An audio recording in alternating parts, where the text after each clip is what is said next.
2, 1, you're live. Hello, everybody. Welcome to Starship Tuesdays. We had a request this week to talk specifically about LARPing. We've covered LARPing in the past in minimal ways, and we talked about a little bit of LARPing as it applies to conventions, but this week we had several requests to just say, hey, just talk about LARPing and Horizons, like not even necessarily tied to a convention, right? Just what are the opportunities there? And I think we can tackle this topic in two ways. I think we can look at it. And hey, No Pens, welcome. Hello. I think we can look at it what we as Mithric are doing on the LARPing side of things. In terms of conventions and some of the stuff covered before, but we'll go back over that. And then I would say the other part of this is what could Horizons as an architecture be doing for LARPing that are LARP events that are themselves standalone events, not like Horizons at a convention, if that makes sense, right? So if you're doing your own LARP event for a weekend or a long, a full day, and you're using Horizons and it's a sci-fi LARP, like what would that look like? What could you do? What's the future for Horizons there? And then for those of you that have not attended these before, this is not a lecture. This is community chat. So everyone is welcome to chime in, ask questions, have their own comments and opinions. So let's get started. First and foremost, with today, Horizons. For those of you that might remember, in January we went to MagFest, the Music and Gaming Festival in National Harbor, Maryland, it's really DC. You can see the Washington Monument from the hotel. We tested a new experience, which was calling it a LARP is not entirely fair, but an extended Horizon experience that had LARPing elements. That experience included, when you signed up, you actually met with a quartermaster, and all 6 crewmen were given a folio.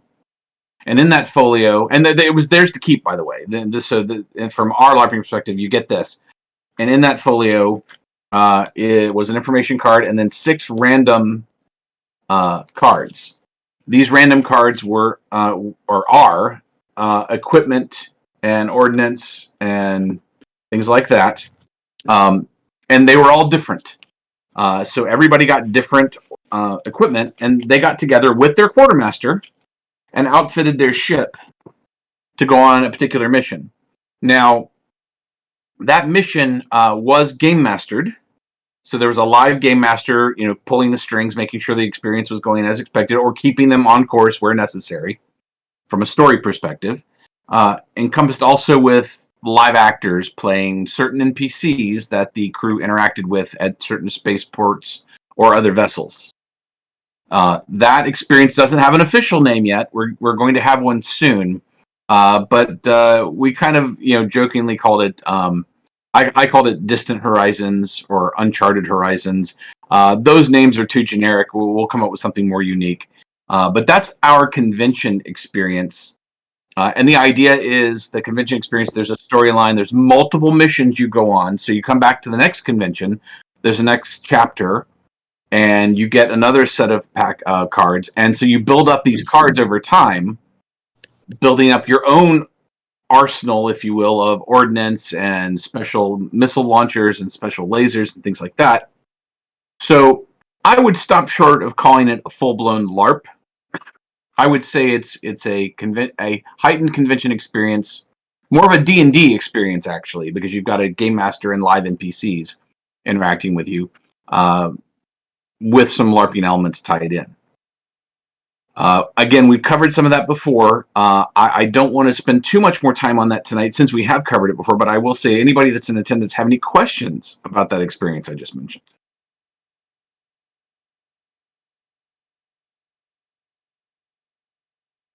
Bueller? Okay. Fair enough. So that's what we've done in the past, but LARPing as a whole usually encompasses a lot more to it. And when I say a lot more to it, I really mean storytelling, right? Outside of just being a bridge simulator. I'll actually pick on one that has been postponed because of the pandemic, but Outbound Hope is a LARP experience that is an entire weekend. The next time you play Outbound Hope, it will actually have Starship Horizons as its storytelling digital asset for not only just the bridge experience and the 3D views, but actually helping encompass the world building and things like that. What Horizons does not have today is a built-in officer system. And I've seen, there are other LARPing engines that are out there in the world. There are quite a few different engines, and I don't want this comment to come off sounding negative, but I think it's fair to say most of them are essentially heightened spreadsheets. I'm not trying to be unfair, and I'm not trying to be cruel, and I don't want to call anybody. It's more just a matter of there is some, like, you can put in story articles and things like that, but you're building it's like a small database is what you're doing with most of those architectures. But it doesn't. Those architectures don't have the event architecture that Horizons has, and the actual world rendering the world around you that Horizons has. And I don't even mean the vessel. I just mean, the actual planets and systems and stars and things like that. And I would say with the Horizons roadmap, I've talked about it in the past. I have a LARP module that we used for the convention experience that I just talked about. After we get past Gen Con of this year, I will likely be releasing that module for general use. Not the missions, mind you, that we use at Gen Con and things like that, but the actual, some of the quartermaster screen for outfitting your ship and some of the additional screen resources that are used for that experience. But I can tell you, I've thought about this for a long time. I see a full LARPing experience evolving around Horizons that includes, as I said, that membership database, right? Where you've got your officer profile, your military service record, or your service record, not even necessarily military, depending on the faction you join. And so you see, like, all the times you've played, through what storylines, success, failures, and you could also even see who you served with. And so think about being able to say, hey, every time I play with Dag, I lose. Maybe I shouldn't play with Dag anymore.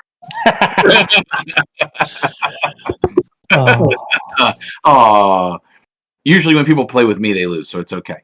But point being, you can kind of see it's creating that social network, no pun intended, in terms of at least the LARPing experience.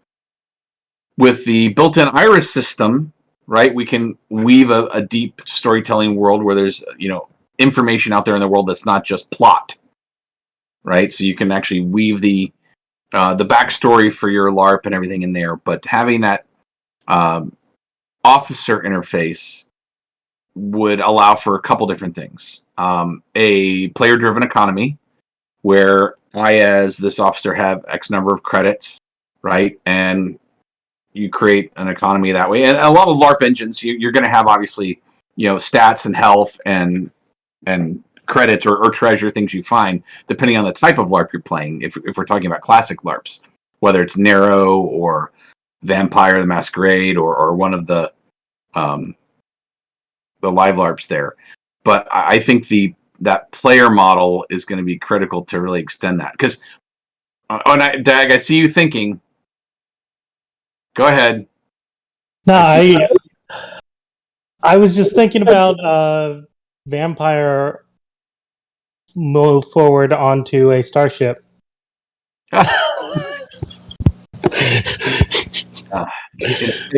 In space, no one can hear you. I'm not gonna finish that.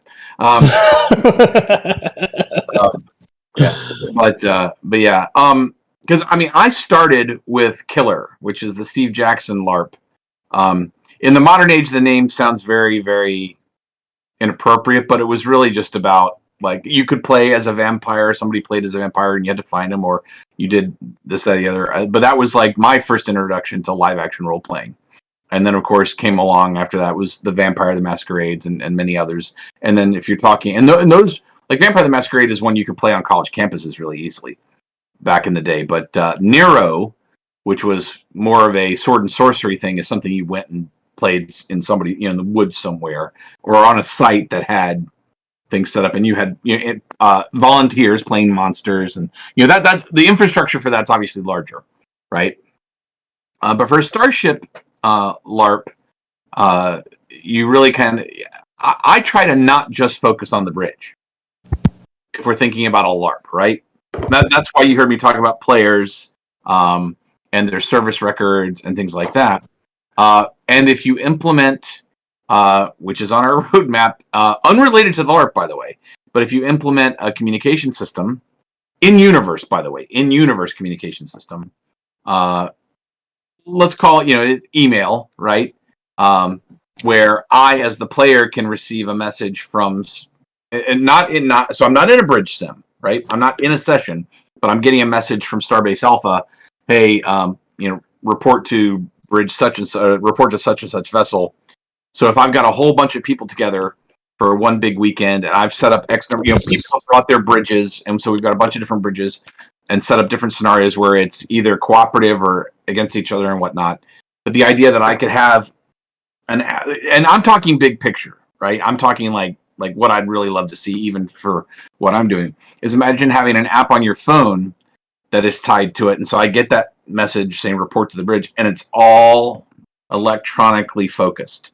So there's no pen and paper nightmare for the game masters and managers of something like this, where you can set up, just like in the Horizons missions, events that can occur and do things like send out those messages to those players, or do this or do that, so that you've got world building going on outside of just standing on the bridge issuing orders. I'm going to stop talking and just open up the doors to anybody else to chime in with thoughts, comments, or other ideas. That description, description of a messaging system, it reminds me of one of the LARPs they had at MagFest this year. It was kind of amusing, where they had something like it was kind of like a system where people could pass around tweets, and they'd show up in like a social media system. That was funny. Yeah, actually, I think I've mentioned this probably on one of our Tuesday chats, not one since we've been recording, thanks to Dag. But there was a game in the 90s called Spycraft. And the entire game itself wasn't amazing. It was good, but it wasn't great. But what it did revolutionary it was almost like the first non-LARP LARP. And what I mean by that is when you created your agent, because you were creating a CIA agent, right, for doing that kind of thing, to go out and be a spy, you would put in things like the throwback ICQ number, your AIM number, things like that. And the game, as you played, would message you as characters from the game with plot elements or details saying, this is your contact for Berlin, meet me at such and such, right? And you're getting that through like ICQ, like your actual messenger. And so in game, you would go to there, and there's your agent sitting right there. It's pretty impressive stuff, actually. But to that point is, I think if you're talking about a digital LARP, right? Because that's really what we're talking about here, is implementing technology into a LARP experience, or as a sci-fi. That's why you don't hear me talking like I keep ignoring bridge in these discussions. I think if you have that component, it allows the game engine and the game masters to weave a pretty interesting story. And it allows you to do other things that are very straightforward, including traders, right? Because they can get a message like, you are the trader, ha, right? Have fun with it. Well, actually, one of the coolest things I'm going to throw out a D&D reference here. Talking about Among Us? Oh yeah, yeah, you could. Somebody actually already figured out you can actually design Among Us in Horizons today, because you can message a certain station, like with a little pop-up message. You can do that. It's not as elegant as what I'm talking about. Nowhere close, actually. But you could do that where you could say, communications, you're the traitor, so they could intentionally not do their job right. You could have fun with that. But no, in D&D one time, I was the game master, and we were playing a module where our thief got possessed by basically the main villain. And Antoine was the gentleman who was playing it. And I said, Antoine, you are now possessed. Your sole purpose in life is to kill your fellow party members, and to do it not be subtle about it. Just go full rage. And he's like, okay, I guess I'll give you my character sheet. He's like, no, you do it. And then he lit up like a Christmas. He's like, wait a minute, I can go after them, and it's like legal because I'm being controlled, so they can't get mad at me. And so he got to go after. I gave him the ability to go after the other, and they were listening to me say this. They're like, man, that's not cool, man. That's not cool, because it took me out of the equation. Now Antoine is making decisions for who he's going to whack, and he's rolling. And it got real personal. It was great. But you can have those kinds of encounters. And I'm keeping things really generic, but I'm curious who here has done a sci-fi LARP before? Let me actually back up and even ask that question. What did you do, Dag? Which one? This was actually a custom one that we did for Balticon a couple years ago. It was loosely Star Wars based. Okay. Any particular system? That was the custom part. Okay. The GMs that run the LARP at BizFist have taken a system and kind of made it generic enough and simple enough that they just run that for all the different settings. Gotcha. Anybody else?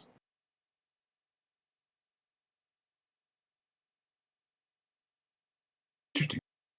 I know some of you have done it with me. True Dungeon, which is, I would call True Dungeon a convention LARP experience. I think it's fair to call it that. It's that hybrid, like what we're talking about with Horizons. I have done Nero events. I've done Vampire the Masquerade. I've done Killer. Trying to think if I've done anything else. And then I wouldn't call Masquerade sci-fi though.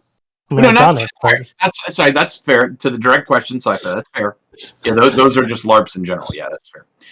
So I've done one LARP that was a Star Trek LARP that lasted for. It was to be fair, it was a LARP, but it was essentially a murder mystery party LARP for like a 5-hour window for a Friday night, and it was great, but it stopped short of being like all it could be because it was really just a murder mystery at the end of the day.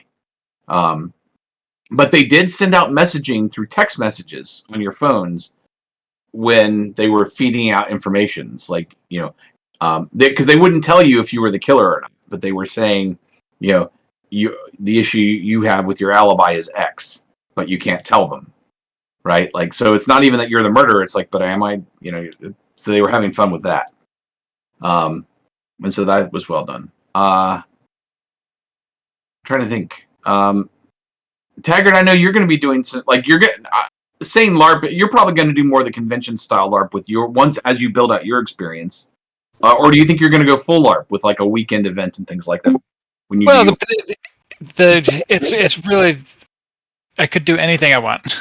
It's having it right here at my house and being able to invite people to come, or have people sign up to come, means that I can run the full gamut. I can do a party of an afternoon that's like a D&D session, and I could do a whole, if I wanted to, a whole week long, or the 2-day Star Wars cruiser hotel experience.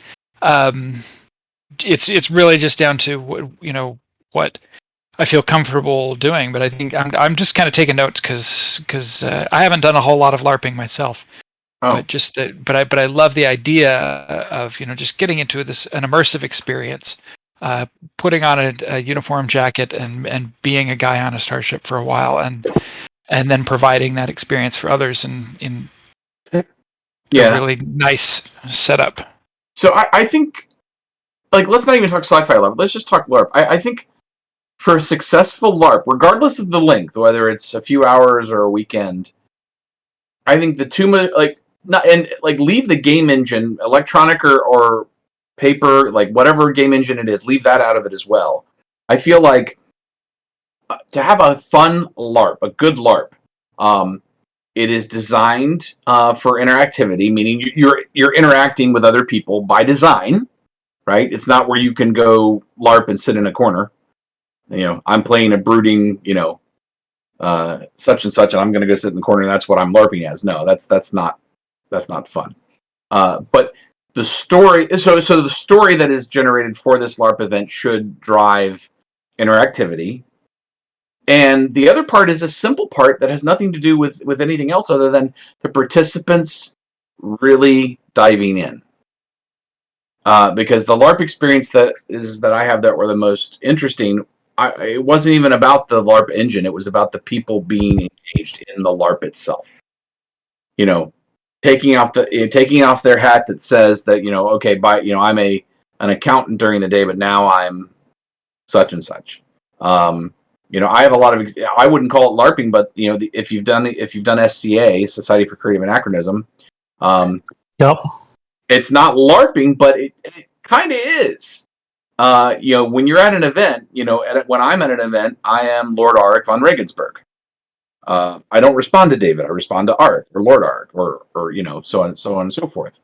And you greet people by their title, my lord, my lady, your highness, your excellency, your majesty, those kinds of things. And the more that pomp and circumstance is engaged with, the more you really kind of feel, it really feels, immersive is not the right word. You feel immersed in that story, in that world, and that thing. And so when we did a Vampire the Masquerade, when it was brand like it was a new thing, the first one we did, everybody, it was a 2-hour little thing, just for 2 hours, and it was done at somebody's condo, so it wasn't even this giant event. But they set the entire house up, the entire condo up, like decorated it top to bottom in a certain way, and everybody came dressed, and everybody came. It was well done.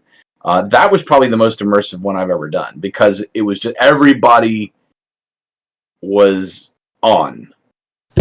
And so I don't know how those of you that have done LARPs, but I feel like that really does hurt the LARP experience when you get people that don't. They're there, but they're not checked out. They're participating, but they're not really engaged, if that makes sense. Yeah. Go ahead. Did you have a question about actually? Yes, I've got a question about set dressing. You talked about how this condo is set up so beautifully, and from what I've read about the LARP in Finland, Odysseus, that had a very beautiful starship, or the Outbound Hope's plans, or in the past, Monitor Celestra, one thing that all the designers of those LARPs said they struggled with was transmissibility, like something exciting is happening on the bridge, and for the people who aren't on the bridge, how do they know that the ship is in peril, or just took a torpedo hit? Is there any of that in your mind as you're working on Horizons? So, I'll address that for what we actually discussed, that exact topic as it relates to Outbound Hope. Obviously, Outbound Hope got it's not canceled; it is postponed indefinitely until they can set a date that they know confidently they can support. Right, and I get that, and I support. I understand where they're coming from, and it makes sense. But when that finally does come back, you will see. And let's talk about it. So the Horizons engine. For those of you who don't know, I actually have two engines. I have the Horizons engine, and then I have this thing called M3, which is Mithric Mystery Master. Everybody just calls it M3, but it's the escape room tool set that does escape room stuff. And the escape room side of it isn't really important, but it's like, get rid of all the 3D, get rid of all the space stuff, and it's an engine for managing a story. In the case of an escape room, that happens over an hour. But take that and make it over a weekend, right? Both of these architectures are actually built on the same engine. So the event system and how they interact with hardware and all that, they're identical. They're brother and sister in terms of what they do. So imagine on, and let's actually keep it small scale. You mentioned the condo. Let's say somebody set something up in their house, right, where they set up their garage as the bridge, and they set up another area as engineering, and they went that far with it, which I've seen similar done. With Horizons, you would use, but because everything is HTML5 based, right? You could have screens or even tablets. It doesn't have to be wired. You could have a tablet just sitting mounted in various areas that has the alert status on it. Right, there you go. Yeah, like that file there. And because you can play sound through these tablets, right? You can do the alert status, or you could do play audio that's like general alarm, all crews to their stations. You can do things like that where you're intentionally playing audio cues to different areas. Because that's actually, I brought up the escape room thing because that's actually something you see in escape rooms where you might have an escape room that's a 3-room experience, right? Room 1, room 2, room 3, and they kind of get their way through. But you only want something to happen in room 2, right? Maybe, or something in room 3. But at the same time, there may be something you want all 3 rooms to have occur. That's no different with a LARP. Where you might have something happening in engineering, and then something happen on the bridge. But then, like you said, there's a general alarm or something like we've now docked with K9, Space Station K9. All crews are now on shore leave or whatever it is, and have fun with that. So with the Horizons architecture, I don't want to say it's easy to distribute screens and digital electronic resources like tablets that can provide that audio-visual interaction around an entire facility. And you could go as far as having a screen, like you can, and I won't get into the screen building in Horizons, but you could create your own screens. So let's say you had your own LARP and you wanted to create one that's branded as engineering, one that's branded as the med bay, and one that's branded as bridge, and things like that. You could even brand one that's like, say, hallway 2, right? So, and why I say that is, in my mind, you will have scenarios where you want to send a message that's playing just in engineering, or just in med bay, or just in the hallway. And I think there's opportunities for that. So, Dave, where do we stand on the point-to-point communications in M3, or in Horizons and M3 in the engine? Same architecture, yeah, it does, right. So WebRTC. You know where I'm coming from, right? Yeah. So WebRTC, we have actually tested WebRTC in some of Jazzy's Wednesday night play sessions that they have. Their streaming sessions they usually do around 10 o'clock. They've kind of been on hiatus for a bit here with Jazzy's professional. Hemicast has been moving, so a lot of the crew has been active, but you'll see them ramp back up here as we get to summer. But we've tested WebRTC with that. What you will see, and this is part of our roadmap, is as I add native secure socket layer, so HTTPS, right? That's the only thing holding Horizons back from actually me spending 4 or 5 days to fully implement it. Because the WebRTC implementation is actually really simple. It is. It's really simple. The key is Horizons right now for usability goes over HTTP, which is, it's fine. It works great. There's nothing wrong with it. But to use audio and video feeds from a device, it has to be HTTPS. And interestingly enough, we have to go there anyway. They're moving joystick input there too, which I find that strange. Because it's no different. To me, a joystick is input like a keyboard is. So, like, why would that need to be secure? I'm not really fighting it so much as just questioning why they have as much. So that's actually being driven, if you want to know the history of that, that's actually being driven by the medical industry, which is using the same joystick input for telehealth applications and getting the feedback for EKG machines, BP machines, things like that hooked up. They can be automatically hooked up. And they want that data secured. So since WebRTC is getting used a lot in the telehealth applications, it's been moving that way from that push right there. Right. Because they're using physical interfaces on the remote side. They're using existing architectures. Well, they're using they can literally use a physical machine in one location to manage a machine in another that is the same machine, but they're using the faceplate interface on the remote machine. So all communications have to be secure. Yeah. Yep. So, like I said, not necessarily fighting it, more just that because that's coming about, we need to move over that anyway. So, as HTTPS hits, then audiovisual communications. So that's actually important for LARPing too. Let's actually talk about that as it applies to LARPing, because here's where and it actually kind of it kind of goes perfectly into what we were just talking about, where I said if you had a no different than if you watch Star Trek: The Next Generation, where they'd be in the or the original series, where they'd be in the hallway and they'd walk up to a display, right, and pull something up or answer a hail, Captain Picard, whatever, they go over and do that, right? But if you had that in your layout, whether it's a physical bridge layout or again like a weekend LARP that you put in your house, imagine being able to pull up that panel, hit a button, and you've got vidcoms to the bridge. Because once the architecture's in place, there's nothing stopping me from implementing it to where you could pull up a literally a point-to-point, just like we're doing here. Exactly like we're doing here. But so Dave, with the SSL, your native SSL, right? Mm-hmm. Would that also give authentication to other devices? So a BYOD type of environment, i.e., somebody has a tablet or their phone or whatnot, and it becomes simply, when they authenticate, becomes another display, another screen, another interface. So being able to... We already have that now. No. What I mean is tagging it to an authentication.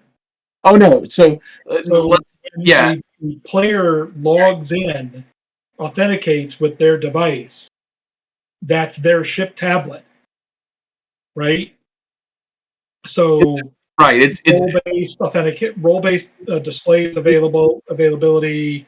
Yeah. Their access layer. You have an access layer. So, and I'm thinking beyond Horizons, Dave. I'm thinking more into an expanded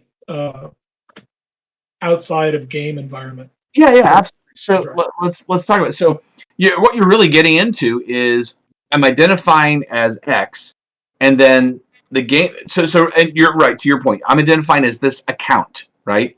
This is my account I'm identifying as, and then right and correct. Not role, not flight, not tactical, not sciences. I'm identifying as ARC, with my account, right? I've identified. Yes. So this is where I was going with, so you've got that. So it is role-based, but there's really 3 layers at play here. When we get to that point. So I take my account, I log in. If I have not logged into this session before, so this is a new game session that's going on. Let's say it's a LARP that's, a full night LARP, right? I log into Game Master, or Game Masters, plural if there's more than one. We'll have their panel, and there will be, today you have a session, like a screens there. That's actually going to be changing. The screens won't, but the way it's displayed is, because what's going to happen is things will actually be more grouped by role, by flight, tactical sciences, whatever roles have been created in that design, right, in that world building module. And then I will be so I log in. The Game Master sees that the Game Master has not assigned me a role or a vessel, right? So in other words, they can, and I might be able to request, like in a lobby style. Like let's back up and even talk about LARP. Let's say, as I implement excuse me, got a coughing fit tonight. But as I implement the lobby system, through the webpage when you start like just a one-off mission, right? You log in and you play, and you log in and you identify, and then the game, and then you can say, hey, I'd like to play captain on the Hyperion, or I'd like to play sciences on the Horizons, right? However many vessels are in the scenario. And the game master can then override that, or basically either approve that request or say, nope, I'm going to put you on tactical on this and whatnot. And once they are assigned, just like an officer would be, once they're assigned, that login for that entire session is assigned to that role in that vessel. So it's not just a role, it's also which vessel do they belong to, right? So I can't nefariously log into another vessel. This would also restrict them from logging into a different role by design. That doesn't stop the game master from allowing, basically checking off what if they could have multiple roles, because that could happen too. We know that how that works, right? But that would allow for that. So that's two of your layers, right? The third layer is, so it's your personal account, what vessel you're on, and what role you're on. So those three sets are your three layers in question. So if I logged out, right, and I was trying to be cute and logged in on a different device, but with the same account, it would still know, the server would know, okay, I've already assigned this person to this vessel in this role, so it would pull that down automatically. So I can't kind of jump back in and try to get into a different spot. Because today it is somewhat wide open. I mean, I think we all know that. But the idea to lock it down, will, especially when you're talking about a LARP, will be very important. And let's see, we have questions. Let's see. I think there could be something to be said for like a flexible role assignment. So like for example, if you're doing an immersive thing where a group of people own several ships and then say they're using a transporter between the ships and changing around the stations dynamically. Well, that's what I was talking about. Is like I foresee the ability of the game master to say, let them be flight or tactical if they want, right? And then I, as that individual who's been assigned that, can then say, let me go to flight. Wait, no, let me go to tactical, and I can flip flop if I want.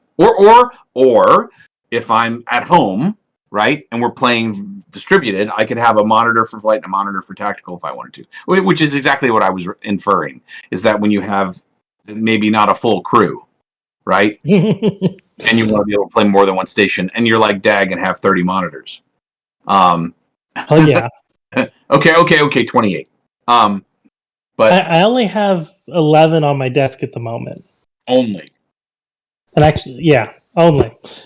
I have the 30 to 40 monitors, just only 11 of them on my desk. Actually, light today. I only have 5, so I'm a little Actually, light. where I'm at the moment, I only have 3 because I'm remote.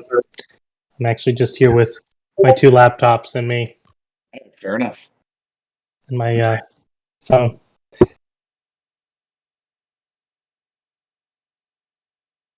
But yeah, and Rain, I don't know if you have audio or not, but you're welcome to chime in with those thoughts on the chat here.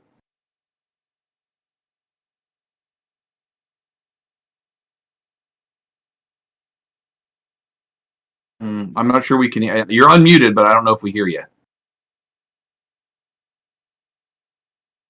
I'm not hearing anything. You might have to switch your audio. Not sure.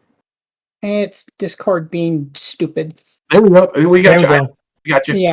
Yeah. Whenever I'm doing other stuff, it kills my snowball. So what I was saying is, I didn't want to talk over anybody because you guys were engaged, so I figured I'd just go ahead and type it while I was going.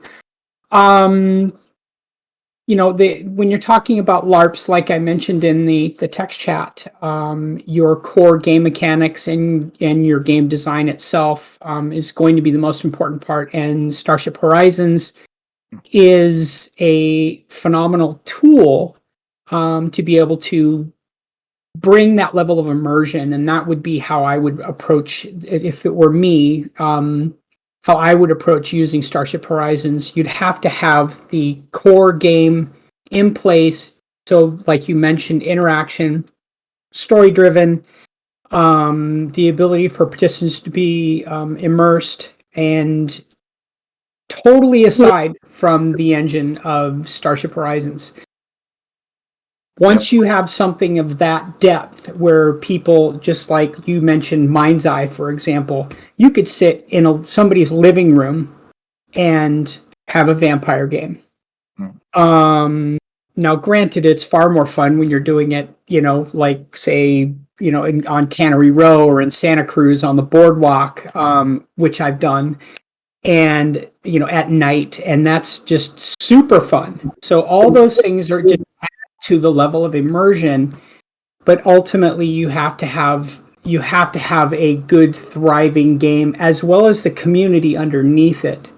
And thankfully, Starship Horizons, as you've pointed out numerous times, is so tweakable that you could go from one game to another and it would be a completely different world, from Star Trek to Battlestar to Honor Harrington's stuff. Or Expanse, whatever. Your engine is tweakable that way. Ultimately, it's going to come down to the individuals that are designing it as well as the storytellers involved. So that's all I wanted to point out. Yeah, I fully agree. That's kind of when you may not have been with us, but I actually started off tonight with more than the engine, the setting, the environment. It's really, I feel like the two biggest things for a successful LARP are the story itself. That the story is designed to get participants engaged, right? Mm-hmm. It has a good methodology of causing interaction, right?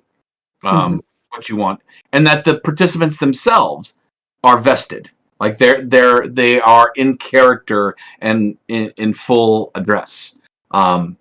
Because absolutely, perfect example would be Dystopia Rising. If you've ever seen and or heard that, it's the post-apocalyptic zombie LARP, and it's over an entire weekend, and it's probably one of the most immersive ones I've ever been involved with. And you really feel as though you are in a wasteland, and it's 24/7 zombies, raiders. It's just crazy. And when people are interacting with things and hunting and crafting, people bring entire toolkits with scrap metal and are banging on stuff and making stills, and that level of immersion is really, really cool. When it comes to something like a sci-fi situation, I'm looking at some of these pictures going, good Lord, I wish I had the space to be able to do something like that. And building a bridge right now, Starship Horizons is certainly fun. Obviously, I've had fun digging around in it. When it comes to a LARP situation, you definitely would have to step back and go, okay, am I going to grab a different genre? Am I going to grab a genre that already exists? And then run with it, and then see how Starship Horizons can plug into that. And Dave, quick question. Yeah. Has the event system been rolled into Horizons yet? It's been there from the beginning. Well, I meant okay, yes, it's been there, but is there an interface for it? Like I'm more along the lines of the depth of the M3 event system. I know it's the same engine, but yeah. I haven't been in Horizons in a while because I've been stuck on the other side. Right on the he's been stuck on the escape room side, the M3 side, yeah. So I don't know what the current interface looks like. Oh, considering Horizon 3 was built out of Horizons. Yes, but you've built more. You've added a lot of features, so I don't know how much go back and forth, like the Zigbee and some of the Zigbee entries and the SSH. Yeah, all that stuff's there. Yeah, any of the hardware stuff is in both engines. Okay. But then they do have event conditions and actions that are, all the device stuff is the same, but what they don't have that's the same is things like in Horizons you can both check for conditions, the properties of an object, like a vessel, like so you can check its shield, its hull, does it have this cargo, where is it? All what you can check any number of properties as a condition, and you can set any number of properties as actions. Which, if you just think about the depth of that, so when this, I'm already using property management and setting in M3, and I'm even sending, now that you've got the SSH commands built into the system, I'm using it to directly issue commands to peripherals, hardware peripherals like pies and whatnot, to control other objects. Yep. So, things of that nature. And the SSH is in Horizons as well.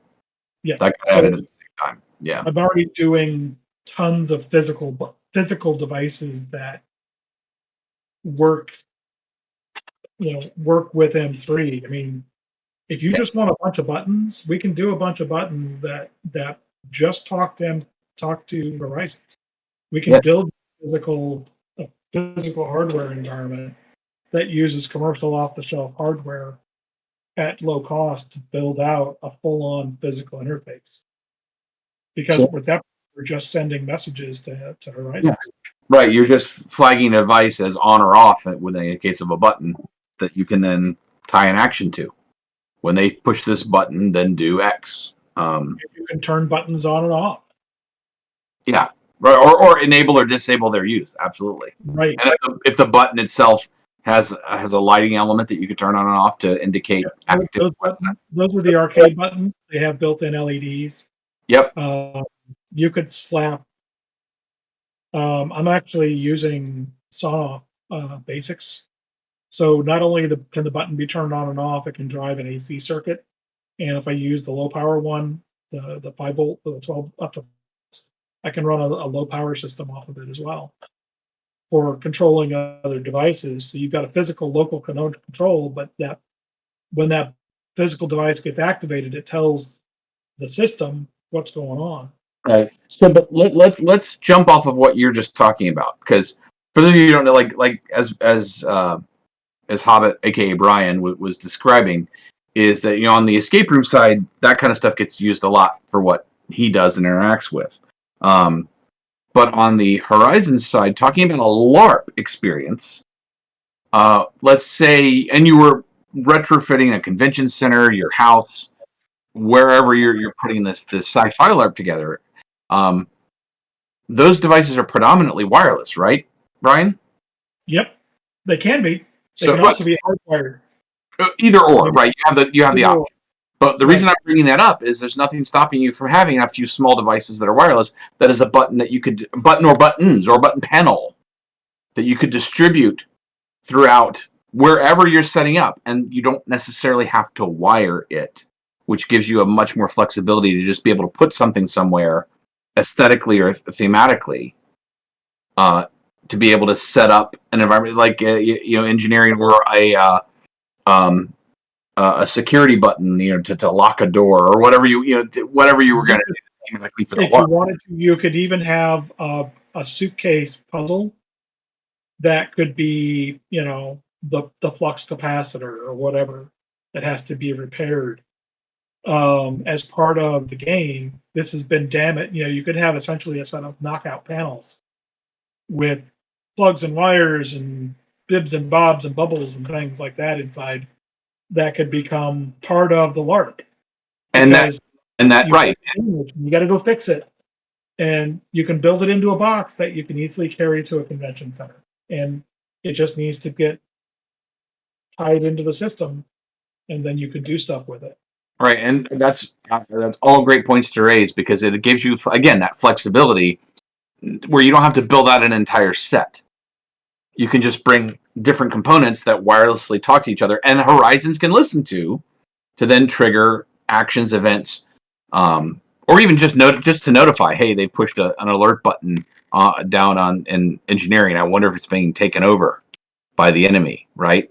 Things like that. A general alarm. But so I just thought of a neat idea in that regard. If everyone's bringing their own mobile devices, you could have something like an app where if a device in the game is broken, you can connect the app to the device, and it'll show like a mini game or similar UI where you can change stuff or reconnect things. Yeah. Yeah, absolutely.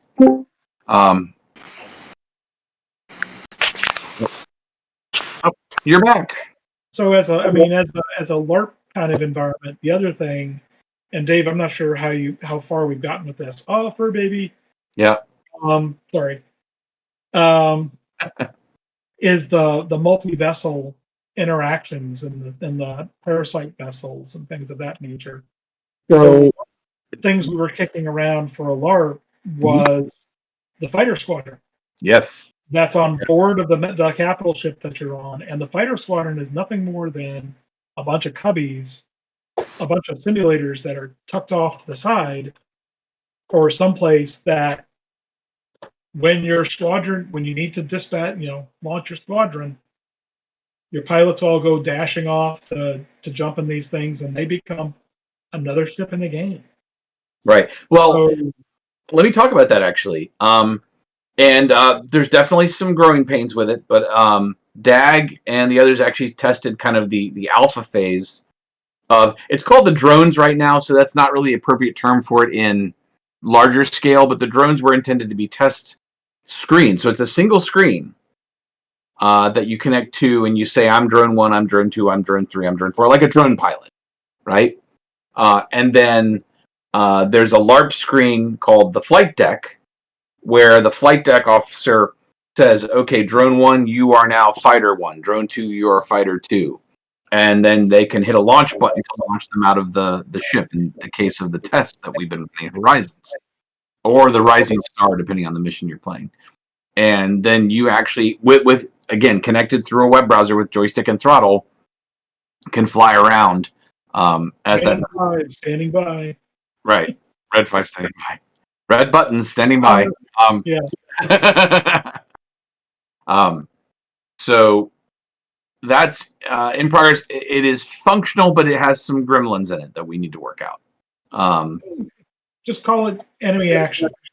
But where I'm going with this is the reason for that test is the Horizons architecture is going away from the thick client multi-bridge behavior and going closer to single server, everybody on HTML based connections, and being able to have multi-bridge or multi-ship that way. Haley, and I got a question. Yes, sir. Do the fighters/drones land? Is there a landing procedure back on the ship? I know you can launch them. Not yet. But today, well, no, I'll say where we are in the testing procedures. Today they act like AI. Excuse me. Their launch and landing procedures act like the drones today, which is extremely simplistic. Okay. Meaning you just, it didn't work for DAG. It didn't behave for him. We could launch no problem once we worked out some glitches, but we couldn't redock with the ship. Okay. Recovery issue. Right. We don't want you back. Go away.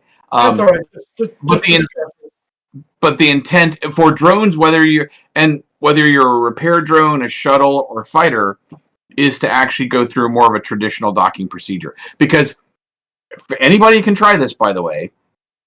If you run any mission and set up, I apologize. No, if you run the sample fighter mission that's available, if you run that, so you're in a fighter to start off to begin with, and you go to the game master screen and you spawn a Horizons class vessel, okay, you can request docking to that vessel as long as it's friendly. That's a big asterisk. It's got to be a friendly one. You can request docking procedures. If they say yes, it's similar. It'll say get close enough, drop down to docking status blue, and then it takes you over. But the cool thing is the fighter, it actually docks you in underneath the Horizons and the docking bay, the landing bay that's always been there. But it'll land you in using that method, which is what the drones will become. That's not even really a hard thing to implement. It's with the drones. particularly with the LARP activity that's going on in Israel. Speaking of LARPs, with their event, they're using more straightforward methodologies that they've been kind of testing with. So I've just kept with that. But the idea is to go away from the drone construct and go closer to what we were talking about earlier, Brian, which is that authentication method, where when I authenticate in, I authenticate as, and then the game master assigns me to Fighter 1 or Fighter 2 or Fighter 3. Now I'm docked. I can't launch without approval. And the flight deck officer would say, core control to probe craft, launch when ready, that kind of thing. And then you have a big old launch button and you go. But talking about LARP events, that absolutely opens the door for a single bridge and a fighter squadron, 2 bridges and 2 fighter squadrons, all of those kinds of things. But the key difference will be that all of that will be done through HTML5, including the main view screens. I'm very much moving away from the classic main view screen. It's still the better main view screen to use right this second, but that will change in the coming weeks. We're doing more updates to not only the rendering, but also the how it handles network packets to be more elegant and more efficient. So we're doing a lot with it in that regard. Is that is that where you're cutting away from the X? Well, what I refer to as the classic renderer, which is DirectX. Yeah, DirectX. Because here's the funny thing, guys, is the WebGL renderer, I'm going to tell you, looks better. It looks better. It is not 100% better yet, but I have explosions running WebGL. I have planets and ships and objects running. I need to finish the engine trails, and just make it over a little over. Oh, and finish particles, projectiles, particle projectiles, like some lasers and things. And you're still working on the arrows, right? No, they're in. They're in, but they were acting weirdly last time. They're in. I can probably. They're even in for like flight, not even for the drones. So you can play with it even on the flight console and see it. No, just what I was noticing was they were different from the main viewer. They were pointing the opposite direction of the main viewer. And here's a funny thing. I'm going to tell you the WebGL one's probably the right one. It wasn't in this case, but... Really? Because I was seeing where I saw differences, where it's actually the WebGL that was the more accurate. Because I'm using updated logic for how those render. I'm using cleaner logic, actually, than the classic renderer. And the classic renderer would do some weird stuff with the arrows. Like, let's say there's an object here, and I'm facing it, and then I turn a full, 180 degrees, so I'm facing away from it. You'll get the arrow at, an angle. Like, it'll point up and to the left, instead of just directly left or directly right. And it's like... And I always thought that was weird. Nobody noticed or cared, but it was never really right. It should just be directly left or directly right, because that's exactly what it is. In the WebGL renderer... over. Huh? Yeah. Except for the moment when it flips over. But yeah, it's I agree. It definitely was doing some weird things. Yeah. Had it doing the WebGL. I had both of them next to each other when I was doing some testing. When I was doing the testing as well. And definitely some... sometimes one was right, sometimes the other was right. Which I found weird, but... Are you saying there's bugs? What? There's bugs in this thing? What are you... I thought you were still working on them, so I wasn't putting in bug reporting. I'll try and reproduce. It happens. It's still experimental. I don't pretend it's done. Yeah, well, I wasn't putting in bug reports for all of them, because I thought you were... It's fine. But I, in my, and everything you say may be accurate, like where it was not rendering correctly in the WebGL. I fully believe that to be a possibility. What I would say is that in my testing, like I said, I jokingly found that it was more accurate when I could tell The classic one was being wonky. So yeah, we'll just keep playing with it. But in terms of just general rendering, I definitely need to finish the particle trails, and then the projectiles technically render, but they're garbage. They're icky. I need to make those prettier and more efficient. And the categories. So Yeah. we'll get there. But we're that close. I mean, and the only other, like in terms of rendering, that's like the list, like the entire list. In terms of it making it more efficient and cleaning things up, and making things smoother, I've got some contributions coming from a few folks as we work on that. And I would say the WebGL renderer is actually the interpolation between movement is actually smoother. But what you're getting right now is it's still going to be 100 milliseconds behind, right? Like if you're paying attention to both, it's going to lag a little bit, but not lag because it's lagging. It's lagging because the data coming to it is just a little older. But what we're working on is not network interpolation. That's already in place, but actually a more modern approach on top of that, which is network prediction, where I can tell this is trending. So I haven't gotten the next packet yet, but I kind of know where it's heading, right? And that's how all your FPSs work, right? They're kind of saying, okay, this is how I've been trending with this curve, so I'm going to keep that going. And you interpolate not only the XYZ to kind of plan ahead, but you also look at the XYZ, the rotation, and speed, your velocity. All 7 of those factors are part of your prediction. So, and when you get the new packet in, you look at, okay, I predicted this, here's the new packet, how close am I? And then you make corrections from there, and you do it, and you interpolate those corrections, and you keep going. That's the neat part. But that will eliminate the perceived lag, because there's not really lag. It's just the time that takes the data to get there. So it's kind of built in, understood, just time. I hate calling it lag because that implies that there's an issue with the data getting to you. But just call it data transit time. Yeah. It's a known data transit time. Right. Yeah, I just find it interesting running them both on the same machine that it still lags behind. Well, no, it's not, because that's not what you think. That's what I mean. Yeah. It is lag. It's because the data in the browser is coming every 100 milliseconds. Depending on how you have it set, you can check your config file DAG. Yours might be every 300 milliseconds.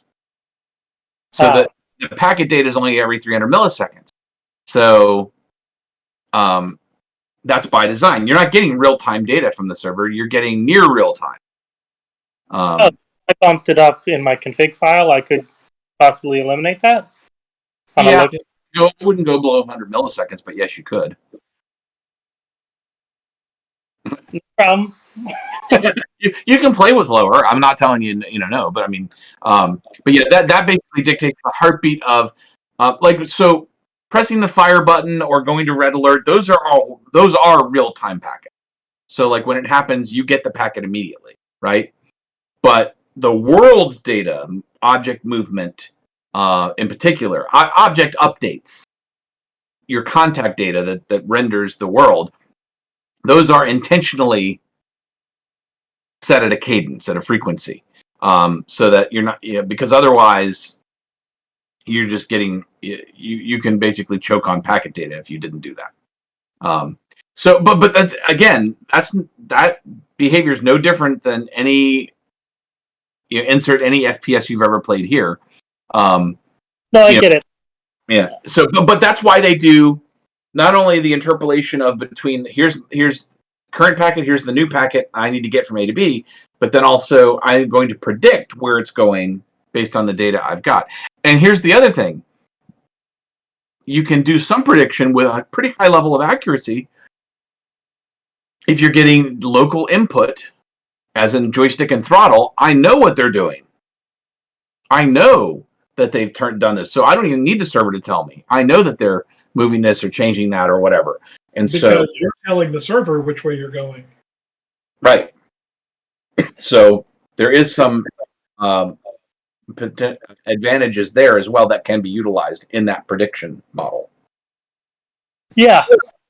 No, I'm setting up a 10 gig NDI network for video, so I was thinking of playing with that with Horizons and being able to drop.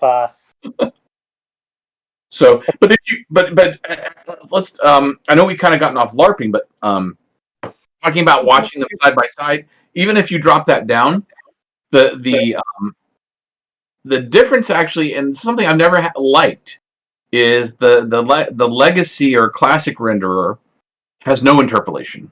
So it's just, it's as is. So you don't have any kind of easing smoothness to actions. Everything's very harsh. And it's accurate. I mean, it is the input, but it's harsh. And I think the web renderer, as a result, actually has a smoother feel to it. It actually it's cleaner to me. And if you if you go down to 100 milliseconds, you'll get to where it almost feels like there's no lag, in the lag sense. I mean, it's latency, not lag in this case. There you go, latency. That's actually the accurate terminology that we haven't been using this whole discussion. Yes, correct. Data latency, yeah. Right. I tossed in another topic that's LARP related. Nature of the business. Chat. Oh, here, let's see. There's stuff in the chat. Chat going on. Let's check that out. Let's see. While Starship is a fantastic tool, how would you propose that Starship assist in players' progression that is essentially in a LARP? While you have a crew and stations, there aren't any extra skills other than personal experiences and the skills and the purpose being behind any game as your character gets better via the game's mechanics.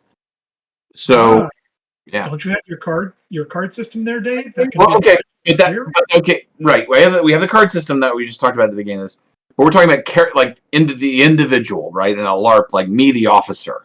Mm-hmm. Right, that progression. Yes. So I have a couple different thoughts on that.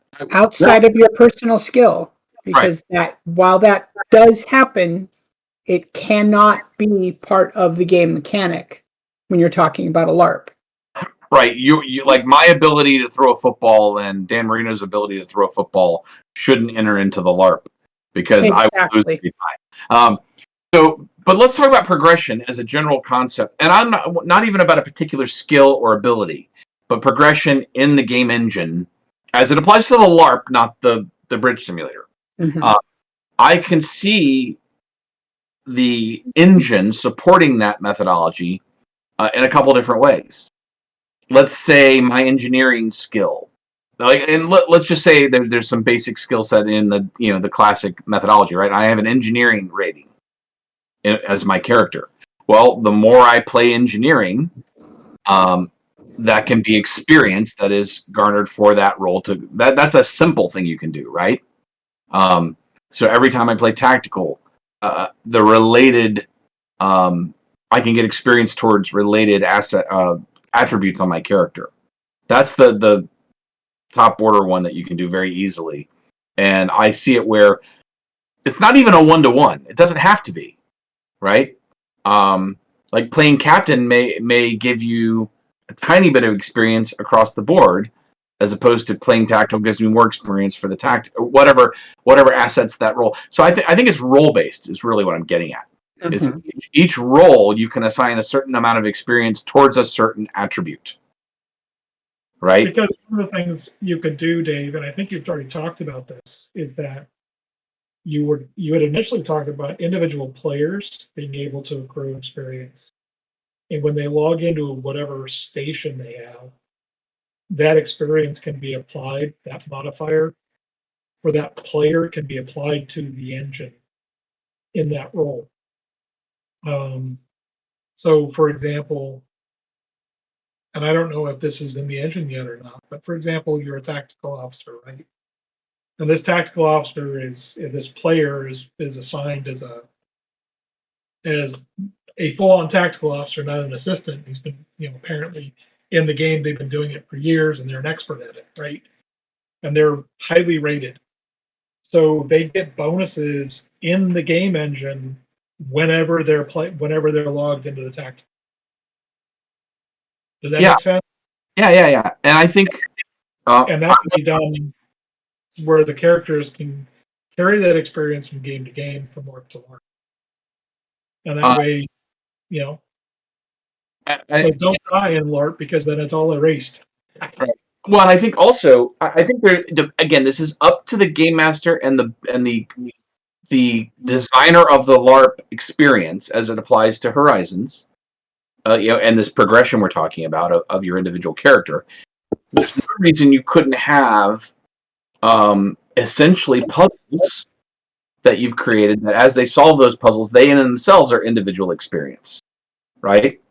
There's nothing stopping you from having that kind of nuance, if you will. It's not just that I played tactical; it's that I played tactical and I solved a certain thing while playing tactical. That's an extra bonus, and go from there. And I want to pause for a second because Camper Combo can't be with us.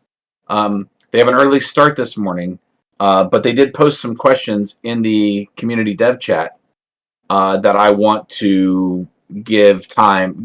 Some of them we've answered to a degree, but let's jump through them real quick. And I welcome everybody's input on these questions, by the way, from Camper Combo. What sort of space requirements would you want to run your LARP?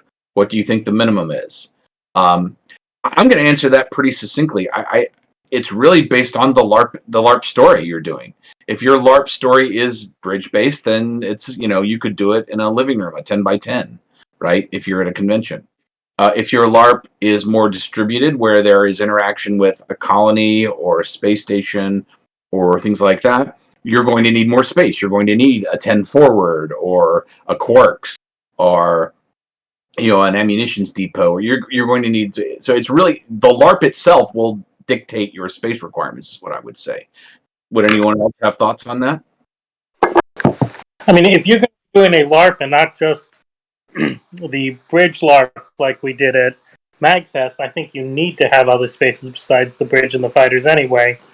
For bridge LARP 10 by 10, sure. Actually, I'd go with 10 by 20 so you have enough space for your NPCs to be off screen with the green screen and all that fun stuff. Or 2 10 by 10 separated from each other for that. But if you're talking a full-size LARP, I want as much space as I can get for it, as long as I have enough volunteers helping run the LARP. In fact, I think somebody mentioned somewhere doing the LARP in multiple locations and using the internet to connect the locations and the ships and whatnot, and doing a full interactive LARP that way. And I think that would be amazing to organize at some point, especially if we got some of those VTC droids that they have out there, so you can actually beam into the little bots that run around at the other sites and control them. I mean, if we're going all out. Yeah, right. So exactly. So I mean, bottom line is that there's no single answer to that question. But hopping on to some of other campers' other remarks, how would you source the needed equipment for a LARP? So I mean, that starts with your bridge, of course. Laptops, tablets, touchscreens, which is that's got a ton of answers to it. I think we all know that. That can be Goodwill sourcing. That could be tech dump sourcing. But then that also could be inexpensive prop extensions, like what Brian was mentioning. Some of the button stuff he was talking about, you're not talking about hundreds of dollars.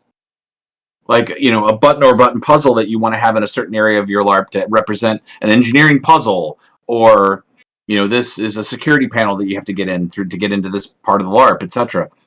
Those don't have to be expensive. And they could be tablets that have, like if we're just talking like a security panel with a key code on it, that could be a Fire tablet that's, depending on when you buy it and what sale you're going on, is, under $40, well under $40 in some cases, on equipment. And, we've had discussions about equipment on the bridge building sessions that we've done as well. I would also say if you're doing it for a weekend LARP, the Horizons Discord, if you're near any of the rest of us, most of us would be willing to bring over a couple of computers to help things run. Right. So location. So if you're near other members of the community, absolutely. Yeah, do a community sourcing. That's a great point. I love it.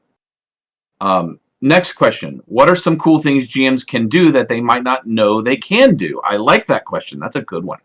I think utilizing the Iris engine is really a big because that's a major storytelling component. Customize Easter eggs in plain sight. Sorry, say that again. Being able to hide the Easter eggs in plain sight. It's all in Iris. You just have to find it. Right. But customize screens. Yes, customized screens where they can create their own screens that have, like I was just talking about, like a security panel. That's a great example as well. Now, that does require, some HTML knowledge, but that's where the community can come in, right? Work with your community. And I think also, in terms of the GMs, the encounter system can help a GM create a bunch of predetermined spawning events. And it doesn't have to be bad guys. It can be spawning good guys. It can be spawning other things. Or you've got an encounter where the players are in the middle of a fight and they're having a struggle, right? They're having, so you have an encounter that brings in, warps in alliance assistance, right? And you can do that dynamically as well. That's right, exactly. So I think those are just off the top of my head. Those are two that I would really recommend. Full-on story trees, branching logic paths. Yeah. You don't have to keep them on a rail while you're doing the storytelling. You can give them lots of openings and lots of options in the pre-planned events, because they don't have to have a trigger except for you arrive somewhere. So by simply staging these events throughout the environment, the players may never encounter them. But you could leave clues in any one that can lead to another. So you can create chains that aren't necessarily on rails. So I'm going to mention all of Camper's questions, but I think some of them we've kind of already hit on, but I'll at least mention them for the sake of completion here. What are some cool things? Have you been to a LARP, and what's your fondest memory of a sci-fi LARP? I don't have a sci-fi LARP fondest memory. I'll leave that to the room if there's others. And I think, Rain, you probably said you've had some. My fondest was actually the one I mentioned, where we went to the Vampire the Masquerade in somebody's condo, and when you walked in, they had decorated it. It wasn't decorated Victorian, but it was decorated like Victorian-esque. And it was dark enough where, with all the fabric they used and candles and other things, and they had a CD. Back in the day, it was CDs, of course. Ambiance music and everything playing, and it was mostly Baroque. It was harpsichord and things like that. They were kind of in the background, and a lot of dark colors. The simple decoration, because there was no technology there. It wasn't tech at all. It was just they decorated their condo very much like kind of a goth Victorian setting, and that alone got everybody in the mood and in character, and it just got everybody into it. And it was only for an evening, and I thought I have great fond memories of that, because you disappeared from the modern age and were more kind of thrown back, if you will, in that setting, and you bought into it, and kind of the real world around you disappeared, which kind of happens. We see it all the time. Dag, you've seen it, and those of you that have done conventions with Horizons, even at MagFest, where we have 3 bridges set up next to each other, where they can hear the other bridges. But what happens is they kind of the world disappears around them, and they end up focused in on their consoles. But in a true LARP setting, you're not going to always be at a console. So, does anybody have a good LARP memory they want to share, or specifically to Camper's question, a sci-fi one? I will have to say that my favorite from MagFest was Hemacast's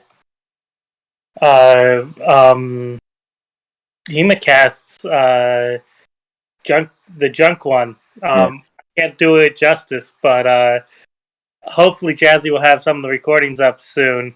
He was hilarious. So yeah. Well, and I did request. Jazzy has been slammed. The poor guy is very, very professionally busy.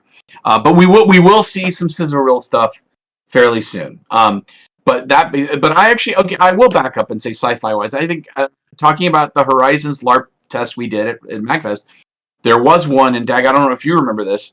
There was one where the one D&D group that played, and they show up at a particular point, and something that was supposed to be there wasn't. I'm not going to ruin it. I'm not going to spoiler alert here. And then the science officer said the such and such is not here, and the captain goes, "Shit!" And it was like this realization that something's going to go down, and this is not good. Like, this is not good. Well, not good. They didn't go full Corporal Hicks.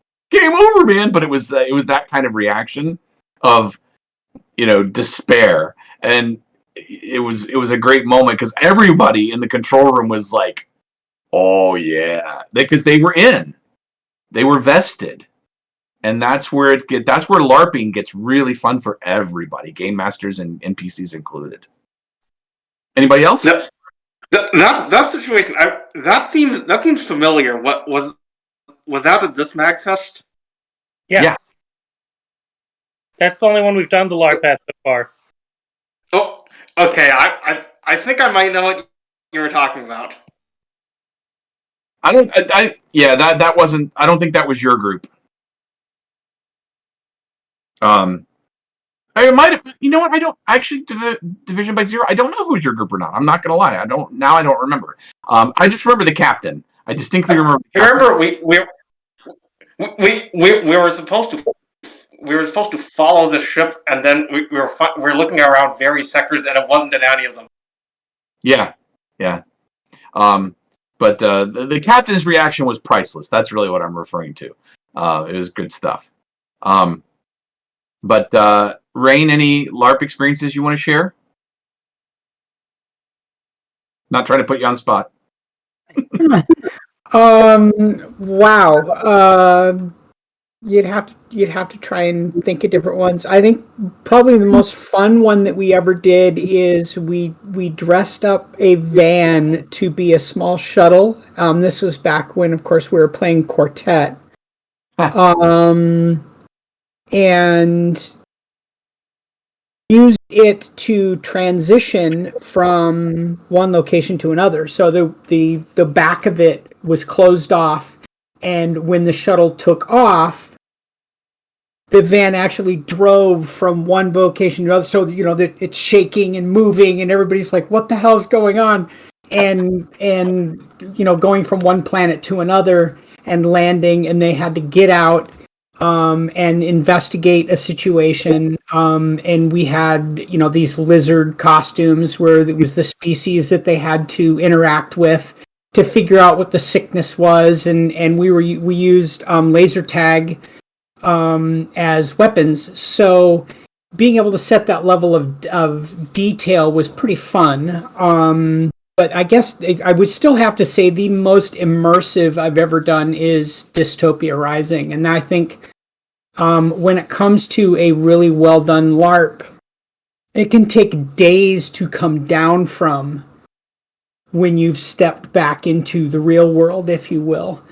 And that bleed is really important, is to, kind of shut off the real world and then shut off the game depending on its intensity, because when you're adding human interaction on whatever level, the depth of immersion can affect the person too. But I'm still gonna toss that topic out there when it comes to how will player progression fit into Starship Horizons, and because that is probably the most important thing so far. Is right now what I see with Starship Horizons is it's an RPG battle game.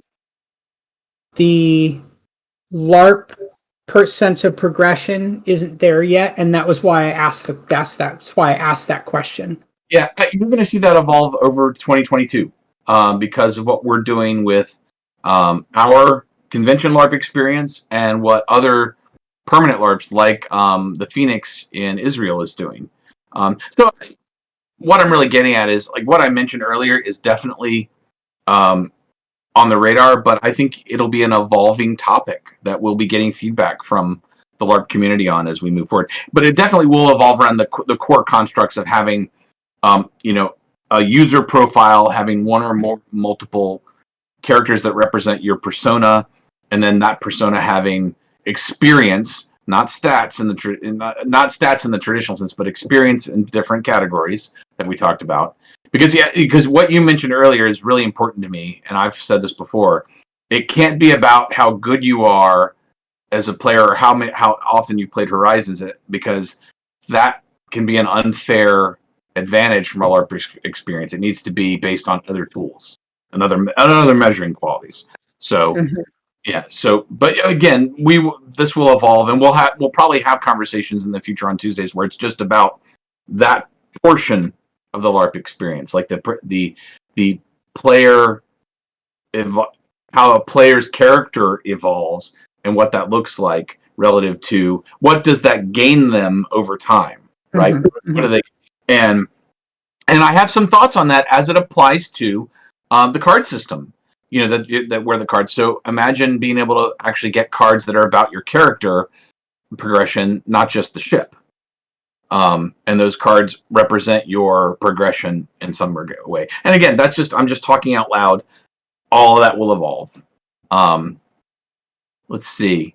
What are some cool things you'd like to see in a LARP that uses Horizons? I think we've mentioned a lot of that tonight already, talking about the different, the different screens and adding new screens, but also like having, like, if you were going to set up a temporary one and have like engineering and medical and those kinds of things, is what I would say just on that question. But this kind of, I'm immediately jumping to his next question. What are your thoughts on using Horizons to replicate something like the Galactic Star Cruiser at Disney? We had that idea first. I'm just saying. A lot of people had that idea first. Now Disney apparently has pulled it off. A lot of people are raving about that experience. The trailer, a lot of people were dogging on it, but now that people have actually been there and experienced it, a lot of people are raving. I still think it's pretty pricey, but I would say explain the experience. Yeah. What's the experience? So you pay a really large fee to go on you're basically, think of it, the way it's kind of really done, to be blunt, is a cruise ship on land, but it's a Galactic Star Cruiser, cruise. So it's almost like instead of going on a boat at sea, you're in a hotel that is themed like a Galactic Star Cruiser, and then, but it has a full storytelling element to it. And if you want to watch videos, I don't want to spoil anything, but they do have some famous characters that become that interact with you, and as part of the story that you end up going through over the 2 days. It's 2 days, and it's many thousands of dollars per person. But they do have a bridge that you go on and has a giant view screen, like a panoramic view screen and whatnot. I can only say based on the videos, they've done well. I think there's some things that could be done more true to a LARP than what Disney has done, and that's not a knock at what the Galactic Star Cruiser is. More of an interactive experience, but it's not a LARP, in my opinion.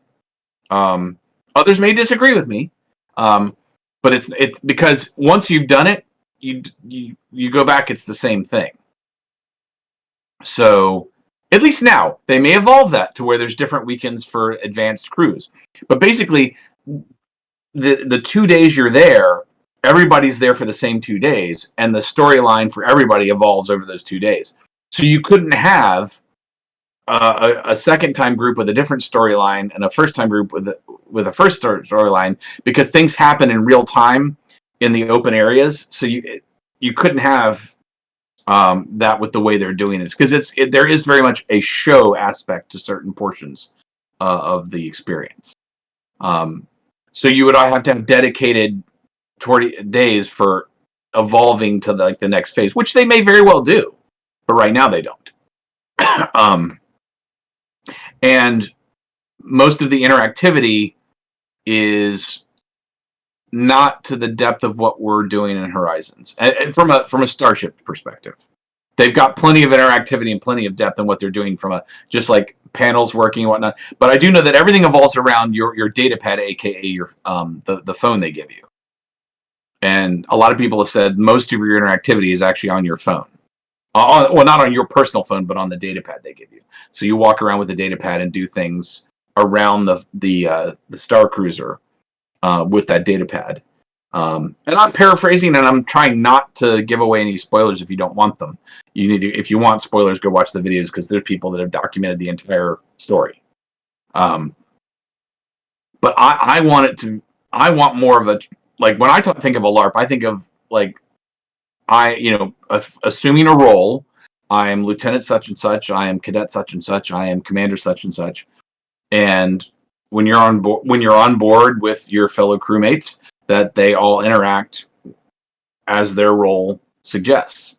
And that happens with Star Cruiser, but I'm going to say something bold. I think not set dressing wise. Somebody's got to be really, really, really good money to do what Disney's done set dressing wise, because I mean it's beautiful. But in terms of depth of interactivity from a LARPing experience, I think there can be much more. Is my personal comment.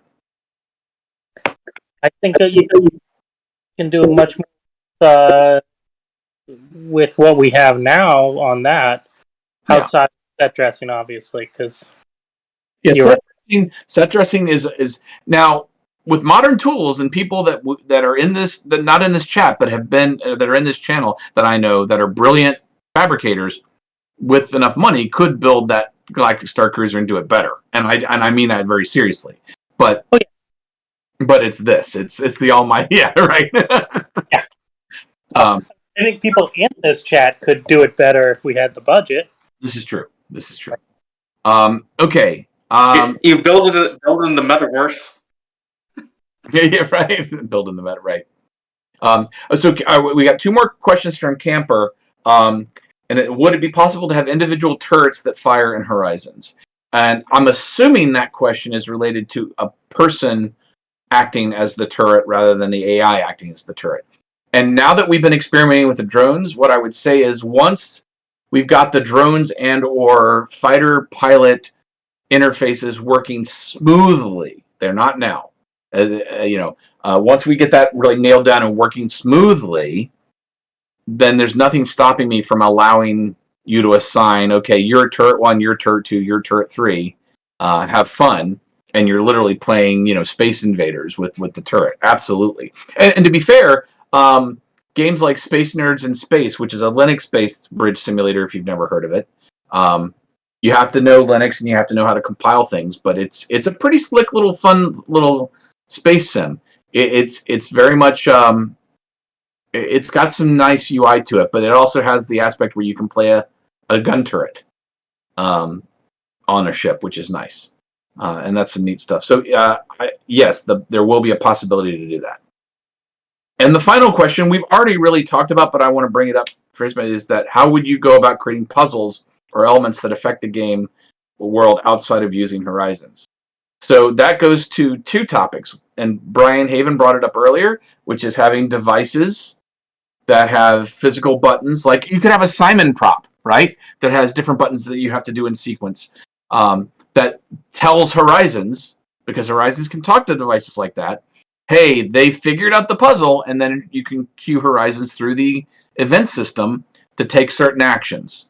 The reactor is going to, the warp core is going to melt down. Oh my gosh, we've got to do X, Y, and Z. They've got to run down and solve this puzzle, like escape room style, to do that. So you could absolutely do that today with the existing software architecture. It's just about having the hardware on top of it. Or adding your own screens that Dag brought up earlier, adding your own screens that have a puzzle on screen where you move things around or do Simon on screen. Both of those are options. Both of those you could implement today in Horizons to affect the game in real time. And I'm going to circle back. I brought this up a long time ago, but I don't know if we talked about it on the Tuesday, the Starship Tuesday chats.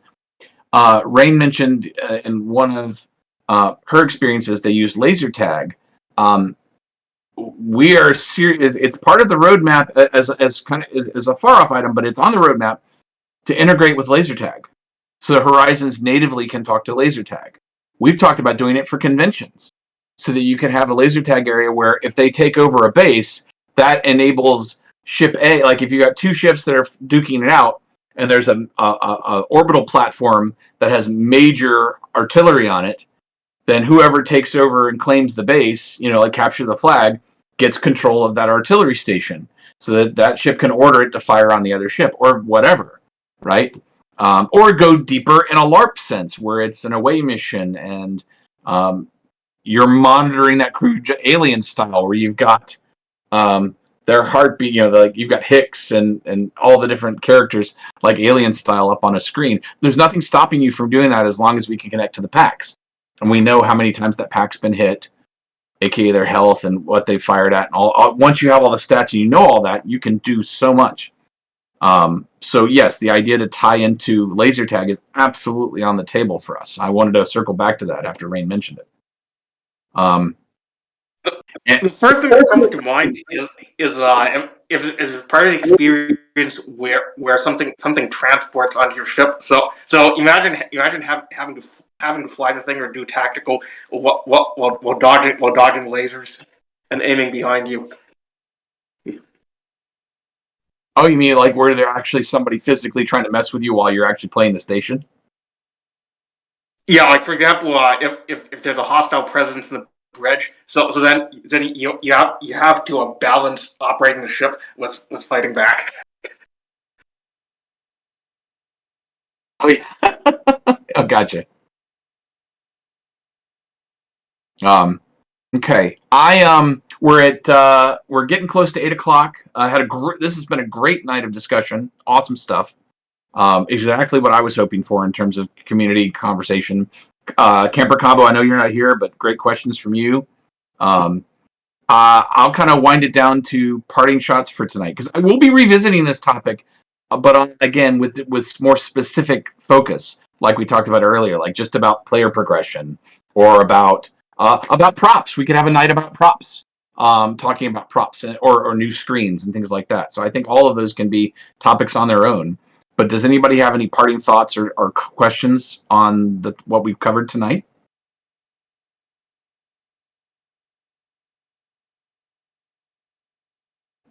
Okay.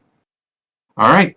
Well, I think we'll adjourn for the evening. I'm really happy with tonight's conversation. Thank you, everybody, for your comments and contributions. And party on.